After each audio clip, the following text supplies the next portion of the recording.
Well, welcome to another part of my house. A comparison that's been around for like 25 years that I really wish would die is the Lion King is basically Hamlet meme. I hate this comparison with a weird passion, especially when it's espoused by people whose opinions I normally respect. It's one of those spectacularly bad theories that displays a shocking ignorance of one, if not both, of the source materials. Let's start with the simple fact that the biggest similarity by far is the storyline of brother kills king so he can gain the throne, and king's son retakes it. This is a very common story in fairy tales, myths, legends, literature, and life, actually. For crying out loud, Black Panther's villain has a similar story, and a single trope is not enough to accuse someone of plagiarism. These are the similar plot points between Lion King and Hamlet. King's brother kills him to become king, ghost of king appears to Prince, and Prince kills usurper king. That's it. And the last one is debatable because Simba doesn't actually kill Scar. First off, in Lion King, Scar kills Mufasa in the most traumatic scene of most 90s kids' lives. I don't remember seeing it the first time, but I'm dead inside.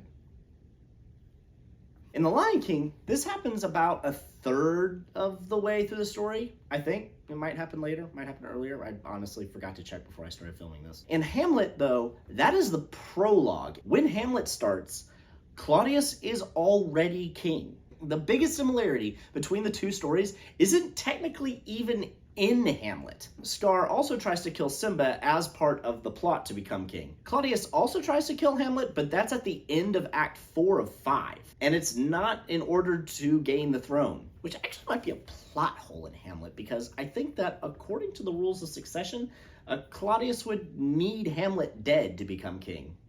Maybe the rules are different in Denmark, I don't know. Instead, he does it because Hamlet seems downright unhinged, and he also might know Claudius' secret. Next, Simba meets two layabouts who help him survive and later help him retake the kingdom. And Hamlet has two people. Not layabouts. They actually seem to be fairly industrious and successful guys. And Hamlet doesn't meet them for the first time either. They're actually old friends of his, and Claudius brings them in to keep an eye on him. And they definitely don't help Hamlet retake the kingdom either. In fact, they're part of that aforementioned plot to kill Hamlet. So they aren't even his friends in the time that we've known them. Although that could have been a really interesting plot twist for Timon and Pumbaa now that I think about it. Next, Nala arrives and tells Simba how badly the Pride Lands have been destroyed. In Hamlet, Ophelia exists. She's really barely involved in the story and only seems to be there to showcase one of the most destructive relationships in literature. Then, Simba sees a vision of Mufasa and is told that he needs to stop laying about and accept his responsibility as king. This is the end of Act 2 and the beginning of the end of the story. In Hamlet, his father's ghost appears at the very beginning of the play and tells him not that he needs to accept his place as king, but that he's mad he was murdered and he'd like Hamlet to avenge him and kill Claudius. Now, Simba goes to challenge Scar with no knowledge of Mufasa's murder. He actually still thinks Mufasa's death was his fault, and he has no plans to kill Scar. His only desire is to retake his place as king. Hamlet gives no indication of wanting the throne at all. He just wants Claudius dead. Anything else is just an unimportant consequence of that desire. Simba then gives Scar the chance to step down without fighting.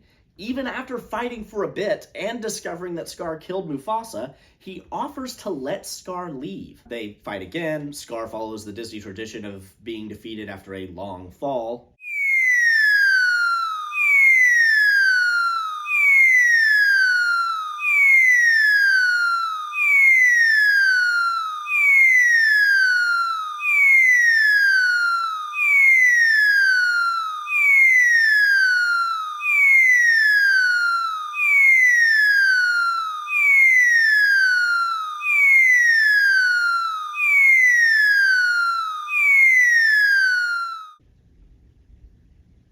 It's a lot of them. And Simba becomes king. Hamlet enters the situation determined to kill Claudius. His dead girlfriend's brother dies. His mom dies. He forces Claudius to drink poison, so he dies. Hamlet dies, and the kingdom is conquered.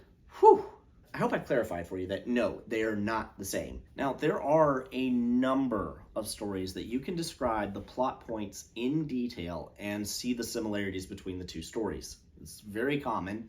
Lion King just isn't one of them. I mean, for example, a character is separated from its family at a young age and has no memory of who they are, and their only connection to that family is a token that they wore around their neck when they were found. Once older, the character travels to a large, grand building where it discovers that its parents, and by extension, they are royalty. While the main character is trying to reunite with its family, another character who is currently living in the underworld and was responsible for the separation of the main character from his family in the first place, using imps, keeps trying to kill the main character out of a personal vendetta against the character's father using unworldly creatures. In the end, the character defeats the villain and is about to rejoin its family and gain the perks of becoming royalty, but decides to deny itself that luxury to be with the commoner that the main character fell in love with.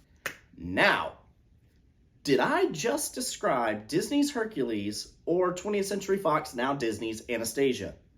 Let me know what movie you thought I was talking about. I'm willing to guess most of you it was Hercules because you saw a clip of Hades being defeated earlier. You have to rearrange events, change details, and leave out several things to make Hamlet and The Lion King sound even remotely similar. I could not write something that would make multiple people pick different stories. I really wish this bizarre comparison would just die. Well, you'll see me next time. Bye.